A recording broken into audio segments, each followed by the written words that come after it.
नमस्कार, मैं हूं आलोक मेहता। HSI में आपका स्वागत है। हमारा अनुरोध है कि आप HSI देखें, लाइक करें, सब्सक्राइब करें, मित्रों को, ग्रुप्स को फॉरवर्ड करें और उनसे भी आग्रह करें कि वे भी सब्सक्राइब करें ताकि नियमित रूप से हमारी बात उन तक पहुंचे और उनकी और आपकी भी जो राय हो वो भी हम तक पहुंचे। हमेशा आपकी सहमति, आपकी असहमति का स्वागत है। भारत के चुनाव में गांधी के नाम की पार्टी क्या ऐसी पार्टी का समर्थन ले सकती है या ले रही है, ले सकती नहीं ले रही है, जो विश्व में इस्लामी राज, इस्लामी साम्राज्य, पूरे विश्व में हर जगह इस्लामी साम्राज्य हो, उस सिद्धांत को ही विश्वास करती है। गांधी यानी महात्मा गांधी को न कहिएगा, ये गांधी वर्तमान गांधी है। विरासत में मिल गया है नाम। हम ये नहीं कहेंगे कि भाई फिरोज गांधी जी को गांधी नाम तो महात्मा गांधी ने दे दिया, लेकिन ये सही है कि उसी परंपरा में उनके पुत्र राजीव गांधी, अब ठीक है महात्मा गांधी का नाम तो जुड़ा ही हुआ है, और यदि वैसे कहें तो पंडित जवाहरलाल नेहरू का नाम भी जुड़ा हुआ है, क्योंकि इंदिरा गांधी दादी भी हैं। आप ये समझिए कि राहुल गांधी जी की और प्रियंका गांधी की, और राजीव गांधी पिता रहे। तो गांधी ही गांधी के नाम से पिछले 75 वर्षों से जो, और 75 वर्ष का नेहरू तो उससे पहले भी कर रहे थे, महात्मा गांधी के छड़ी उनका नाम लेकर के चलने वाली पार्टी केरल के चुनाव में कुछ लाख वोट, 5 लाख मुस्लिम मतदाताओं को पटाने के लिए जमाते इस्लामी का समर्थन ले रही है। और आप कह सकते हैं कि भाई आपका क्या पूर्वाग्रह है, आप क्यों आप इस तरह की बात कह रहे हैं। मैं नहीं कह रहा हूं, मैं उनकी बात कह रहा हूं जिनसे मैं भी असहमत रहता हूं। मैं कम्युनिस्ट पार्टी का अपने छात्र जीवन से लगातार उस मार्क्स और लेनिन या जिस तरह से माओ की राजनीति और उनके विचार है, उसका निरंतर कोई भी आप मेरी कोई पंक्ति, कोई एक भाषण स्कूल कॉलेज डेज से लेकर के आज तक नहीं देखेंगे जो मैं उन माओवादियों का जो हत्या में विश्वास करते हैं, जो दुनिया में एक अलग तरह की लड़ाई लड़ते रहे हैं, लाखों लोग मारे जा चुके हैं, और ऐसी स्थिति में उनकी उस विचारों का समर्थन करने वाली, मैं नहीं कहूँगा कि वो चीन की से जुड़ी हुई, लेकिन और चूंकि वो डेमोक्रेटिक ढंग से चुनी हुई है, मार्क्सवादी कम्युनिस्ट पार्टी के नेता ही नहीं, केरल प्रदेश के मुख्यमंत्री। आप ये देखिए, ऐसा नहीं है कि मैं ये बात कहूं तो आप कह सकते हैं कि आपका पूर्वाग्रह, कांग्रेस से अचानक क्यों नाराज हैं। पिनराई विजयन बहुत बुजुर्ग वरिष्ठ नेता हैं भारतीय राजनीति के भी। जरा मैंने कहा सहमति के बाद भी डेमोक्रेसी में तो कोई जीत के आ सकता है, उनके सिद्धांत है, बाकी तो लगभग उदार वो सिद्धांत। तो वैसे तो माओवादी को क्या अपना सकते हैं भारत जैसे देश में, संविधान को जो पालने वाली पार्टी होगी वो तो ऐसा नहीं कर सकती।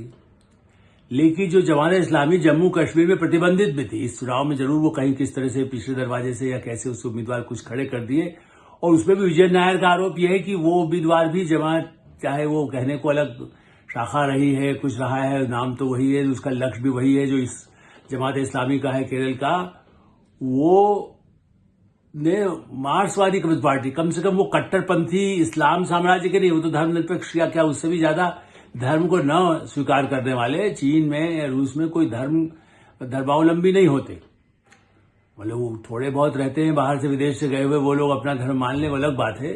अन्यथा वहां तो कोई उस तरह की धर्म, उनके देश का कोई धर्म उस तरह से नहीं है। चाहे बौद्ध वहां जैन चीन पहुंचे थे, हमारे गौतम बुद्ध, उनके विचार, लेकिन ये है कि मार्क्सवादी कम्युनिस्ट पार्टी के मुख्यमंत्री केरल के चुने हुए और वरिष्ठ नेता ने यह आरोप लगाया है कि जमात का समर्थन ले रही है प्रियंका गांधी वायनाड में चुनाव जीतने के लिए, जहां उनके भाई राहुल गांधी 6 महीने, कुछ भी नहीं ज्यादा समय हुआ, जून में 4-5 महीने बाकी हुए हैं।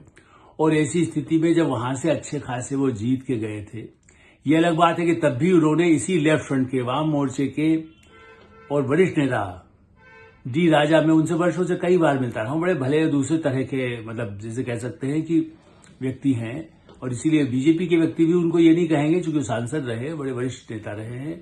डी राजा की पत्नी वो वहां से चुनाव लड़ी थी, एनी राजा, और वो चुनाव हार गई राजीव गांधी के सामने। ठीक है, उनको अपने वोट मिले और इनको मिले, बीजेपी के उम्मीदवार जो है वो नहीं जीत पाए, वो ठीक है, क्योंकि वहां तो उनका था, लेकिन फिर भी बीजेपी की अपनी वहां पकड़ केरल में धीरे धीरे बढ़ती जा रही है। और इसलिए हम बीजेपी की बात आज नहीं कर रहे हैं उतनी। ठीक है कि इस बार प्रियंका गांधी, अब चूंकि मैं ऐसे समय में कर रहा हूं जो प्रभावित करने की बात नहीं है, लेकिन हाँ, विजन, जब विजन ने जिस तरह से ये मुद्दा उठाया है, ये अंतिम चुनाव नहीं, उसके आगे भी होने वाले चुनाव में, चाहे वो महाराष्ट्र का चुनाव हो, झारखंड का चुनाव हो, या आने वाले समय में उत्तर प्रदेश के चुनाव हो, दिल्ली के हो, बिहार के हो, देश भर में जहां भी उपचुनाव भी होते रहते हैं, उत्तर प्रदेश में अभी उपचुनाव भी होने वाले हैं। तो क्या कांग्रेस पार्टी चंद, जैसे कहते हैं टुकड़ों के लिए चंद वोट, आप ये देखिए कि वहां पर 13 लाख के करीब वोट है वायनाड सीट, और उसमें मुस्लिम कितने हैं? 5,60,000, 41% बस। इसलिए चूंकि पूरे प्रदेश में जो है उस हिसाब से, और वायनाड, कोझिकोड और मल्लपुरम, इस तरह के 2 जिलों से जोड़ करके कॉन्स्टिट्यूंसी, बड़ी कॉन्स्टिट्यूंसी, 13 लाख वोट कम नहीं होता, लेकिन उसमें मुस्लिम मतदाता इतने हैं, क्रिश्चियन 1,85,571 बताते हैं, हिंदू लगभग 6,09,540। तो भाई कोई हिंदू सम्राट की बात करता हो तो चलिए आप उसके बारे में आप कहें कि नहीं जी हम उससे असहमत हैं, लेकिन मार्क्सवादी कम्युनिस्ट पार्टी, और जिसके साथ आपका गठबंधन दिल्ली में है, जिसका राष्ट्रीय गठबंधन, जो सो कॉल्ड इंडी गठबंधन कह लो, आप इंडिया गठबंधन कह लो, कांग्रेस गठबंधन कह लो, बंगाल में लड़ लो, केरल में लड़ लो, महाराष्ट्र में मिल लो, वहां पर ये कर लो, उत्तर प्रदेश में मिल लो, बिहार में मिल लो, लड़ लो आपस में, ये पाखंड, ये भी विजयन के शब्द है। पिनराई विजयन ने शब्द का इस्तेमाल किया है कि ये कैसा आडंबर है कि प्रियंका गांधी को जमाते इस्लामी का समर्थन लेना पड़ रहा है हमारे सीपीएम के उम्मीदवार के खिलाफ, जो सत्येंद्र मोकेरी। अब देखिए, ये भी एक पुराने नेता हैं, अब उनसे सहमत हो असहमत हो, वोट जीते, जैसे पिछली बार राजा की पत्नी हारी, अभी सीपीएम के उम्मीदवार हैं, यदि ये जीतेंगे या हारेंगे नहीं सवाल है। प्रियंका गांधी तो इसी बल पर कि भाई मुस्लिम क्रिश्चियन तो मिलेगा ही, हिंदू जाए, हिंदू मिले न मिले, जो मिल जाए तो ठीक है, पूरा वोट मुस्लिम का मिले और उसके बल पर हम फिर 5 लाख से जीत जाएं, हम 3 लाख से जीत जाएं, हम 4 लाख से जीत जाएं, कुछ और जो भूले भटके हैं। देखिए, एक और सबसे गंभीर बात यह है कि इस पूरे क्षेत्र में 93% जो है वो ग्रामीण क्षेत्रों में है। आप देखिए, इसलिए ग्रामीण क्षेत्रों के लोगों को भ्रमित करना धर्म के नाम पर, किसी और ढंग से भड़काने के लिए, जैसे यहां पर देश भर में राहुल गांधी जाति को लेकर भड़काते हैं, दूसरे को ये कहते हैं। और आप देखिए, दूसरा किनारा है, ये तो 13 को हो जाएगा, लेकिन 20 को अभी महाराष्ट्र का चुनाव है, जहां पर कट्टर बाला साहब ठाकरे से बड़ा तो हिंदू नेता उस दृष्टि से जो राजनीतिक मैदान में हो, उद्धव ठाकरे उनके बेटे हैं, और इवन सत्तारूढ़ जो मुख्यमंत्री असली तो शिवसेना वो हो गई है, उद्धव ठाकरे का तो साथ में कोई रहा नहीं, कहने को बाल ठाकरे, लेकिन जब वो शरद पवार के साथ समझौता, कांग्रेस के साथ गठबंधन में है, इसलिए वहां पर शिंदे सरकार, शिंदे साहब जो पहले कभी इन्हीं के साथ थे, अब वो तो पूरी की पार्टी शिवसेना बीजेपी के साथ है। तो बीजेपी और उनको हिंदू विचार, हिंदुत्व पर कहना आया, हिंदू को हम मानते हैं, धर्म मानते हैं, और दूसरा हम उन लोगों को भी, मुस्लिम्स के प्रति भी हमारे बहुत अच्छे संबंध हैं। आप याद करिए, शिंदे जिस तरह से राजनीति करते रहे शिवसेना में, तो मुस्लिम इलाकों में भी शिवसेना को लाभ मिला है। ऐसा नहीं है कि वो बिल्कुल कट्टर हिंदू के नाम से वो करते हैं, क्योंकि लोगों की मदद करने निकल जाते हैं। जब बीजेपी का भी यही फायदा है, चाहे भोपाल, लखनऊ, जयपुर, कहाँ कितनी ही जगह, अजमेर, इंदौर, भोपाल, लखनऊ, वाराणसी में मुस्लिम नहीं है क्या, प्रयाग में नहीं है क्या, तो बीजेपी सब जगह लेती है, उनका सहयोग लेती है, और बिहार में भी लेती है जहां मुस्लिम अच्छी खासी आबादी है। तो उनका कम से कम ये नहीं दिखाती, लेकिन यहां उस शिवसेना के साथ एक दूसरे छोर पर, महाराष्ट्र में आपका शिवसेना कट्टर हिंदुत्व के साथ, जो उद्धव ठाकरे की सेना, जो अपने को यदि वो बाल ठाकरे विरासत बताते हैं, तो वो तो कतई इस्लामी साम्राज्य विश्व में हो जाए, ऐसी पार्टी के साथ तो नहीं उसके समझौता है, उस विचार को नहीं मानेंगे। लेकिन क्या फिर विजयन का मुद्दा, क्या प्रियंका गांधी इस हद तक चुनाव में जीतने के लिए जीत आसान हो जाए। वो रायबरेली अमेठी से नहीं लड़ी, वो वहां भी जीत सकती, जबकि काम उन्होंने आप देखिए कि लगातार वो 99 से जिस क्षेत्र में यूपी में जाती आती रही, अपने माताजी के लिए, अपने भाई के लिए, पहली बार चुनाव मैदान में सबसे सुरक्षित कहा है। और लोग तो आरोप यही लगाते हैं कि सीपीआई सीपीएम भी उनको, वक्तव्य अलग बात है, लेकिन उनको यहां चूंकि गठबंधन में है तो अंडरस्टैंडिंग पीछे हाथ पैर जोड़ करके उनकी पार्टी के नेता यही कहते हैं। एक एंटनी तो चले गए, अब ऐसा बड़ा दिग्गज नेता तो है ही नहीं, वेणुगोपाल हैं, वो जब कब किधर पलटी मार दे कोई पता नहीं है। ऐसी स्थिति में उन्होंने, लोग तो ये कहते हैं कि भाई सीपीएम तो यही है कि बीजेपी कहीं न जीते इसीलिए सीपीएम खड़ी है, वरना तो प्रियंका गांधी को तो बीजेपी हरा देती। क्योंकि बीजेपी की तरफ से कौन है?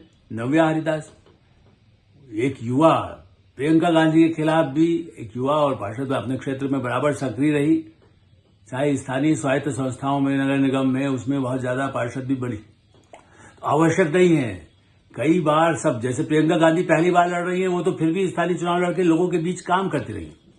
ये ठीक है कि राहुल गांधी, प्रियंका गांधी का रोड शो बहुत, चूंकि उनके पास अपार अपार अपार साधन संपन्न है, वो जाते हैं राजकुमार राजकुमारी की तरह से, उनका उसी तरह से जयघोष होता है। तो वो, मैं नहीं कहता वो प्रिंस चार्ल्स के लिए भी जितना नहीं होगा ऐसा राहुल गांधी के लिए अरेंज कर लेते हैं वो। अब वहां तो वो प्रिंस भी नहीं रहे, किंग हो गए, तब भी उनका ऐसी जयकार नहीं करवाते हैं वो, पैसा देकर। अभी बंगलोर भी आए थे, वैसे साउथ में भी आए थे वो तो। लेकिन राहुल गांधी किस विचारों का समर्थन कर रहे हैं, वो किस गठबंधन की बात कर रहे हैं? और यदि वो जमात का जिस तरह से मुस्लिम लीग के साथ उनका एक हमेशा रहा है, और जमात इस्लामी, चलिए हमने कहा पूरा विश्व में तो क्या करेंगे वो, कहाँ अमेरिका में साम्राज्य बना लेंगे, कहाँ जर्मनी में बना लेंगे, कहाँ ब्रिटेन में बना लेंगे, कहाँ इटली में बना लेंगे, लेकिन शरीयत कानून जो कुछ खाड़ी के देशों में कोई मानता भी हो, उस दृष्टि से शरीयत कानून की समर्थक कट्टरपंथी जमात इस्लाम है। इसीलिए मैंने कहा जम्मू कश्मीर तो प्रतिबंध लगाया गया था, और हो सकता है कांग्रेस सरकार में भी उस पर उस तरह से अंकुश रहा, लेकिन इस समय सत्ता चाहिए। वायनाड से कैसे जीते मुस्लिम वोटदाता के लिए, भाई जमात हमारा समर्थन कर दे, कहीं ऐसा ना हो कि हमारा वोट कहीं कम हो। जीत में रिकॉर्ड जीत दिखाना है प्रियंका गांधी जी के लिए, ताकि वो राष्ट्रीय नेता के रूप में राहुल गांधी और वो विकल्प दिखाई दें। और जब राहुल गांधी जैसा, अब उनको बार बार उनकी पार्टी के लोग सिर पीटते रहते हैं, कभी रोते हैं कभी गाते हैं, कहते हैं भाई ये क्या करें, मुसीबत है, जब आएंगे तो कुछ ऐसा बोल जाएंगे जिससे मुश्किल हो जाती है। प्रियंका गांधी इस मामले में सुलझी हुई है, आक्रामक तेवर उनका होता है। और मैं फिर से कहूंगा, मेरा कोई पूर्वाग्रह नहीं, इंदिरा गांधी से लेके राहुल गांधी तक, प्रियंका गांधी तक, राजीव गांधी, संजय गांधी, सब इन लोगों से पत्रकार के नाते और डेमोक्रेसी में सबके विचार या उनके संबंधी जुड़े हुए नेताओं से बातचीत होते हुए मेरा उनके साथ कोई नहीं। लेकिन हाँ, इस मुद्दे ने मुझे भी बहुत विचलित किया है। ये वही पार्टी है जिसमें बड़े बड़े नेता हुए, ज्यादा पुराना नहीं है, कम से कम इंदिरा गांधी के समय शंकर दयाल शर्मा को ही याद कर लेते, और कई उससे पहले के जो पार्टी के अध्यक्ष रहे जगजीवन राम, उनके विचार यदि आप देखें तो जमात के साथ तो नहीं हो सकते थे वो भी, बल्कि वो तो समिति सरकार में भी आए। और उनका अपना राष्ट्रीय कांग्रेस में तो सबसे पुराने स्वतंत्रता सेनानी नेता थे। चौधरी चरण सिंह भी कभी कांग्रेस के थे, लेकिन क्या जमात के साथ? चौधरी चरण सिंह आर्य समाजी कट, आज उनके पुत्र जो है वो बीजेपी के साथ है।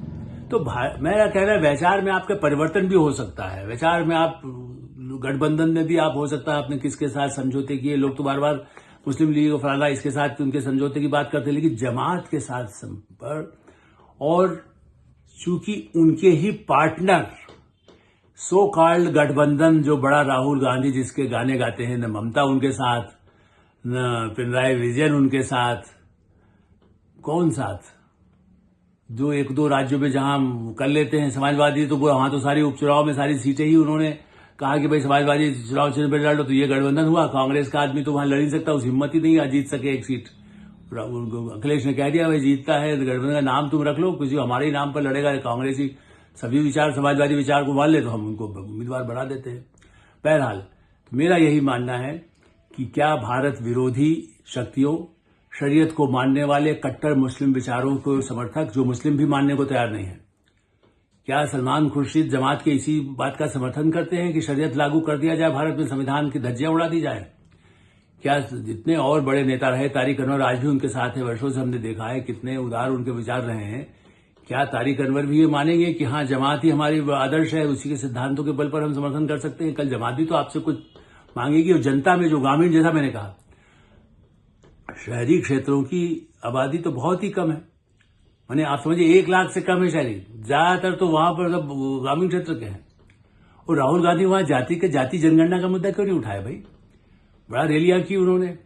वहां किसकी जाति कैसे पूछेंगे? लोग पूछेंगे राहुल गांधी आपकी प्रियंका गांधी की जाति बताइए पहले।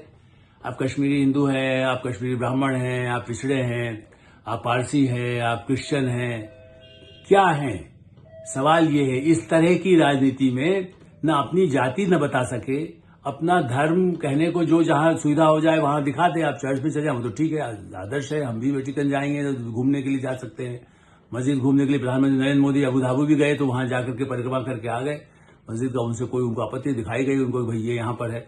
वो कई संयुक्त अरब अमीरात जाते हैं, कितने ही मुस्लिम देशों में जाते हैं, और कहां पर उनको कार्यक्रम होते हैं तो वहां कोई एक सम्मान यदि है जिसके लिए, कि यहाँ तो उन विचारों के समर्थन के बल पर जो पार्टी है कट्टरपंथी इस्लामी साम्राज्यवाद के लिए, उस पार्टी के बल पर प्रियंका गांधी जीतने की कोशिश कर रहे हैं। जीते हारे नहीं, ये आगे दूर तक ये कहानी जाएगी।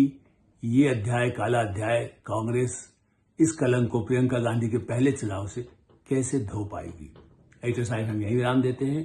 आप एडिटर साहब देखते रहें, लाइक करें, सब्सक्राइब करें, मित्रों को, ग्रुप्स को फॉरवर्ड करें, और आपकी जो राय है उससे हमें अवश्य अवगत कराएं। धन्यवाद, नमस्कार।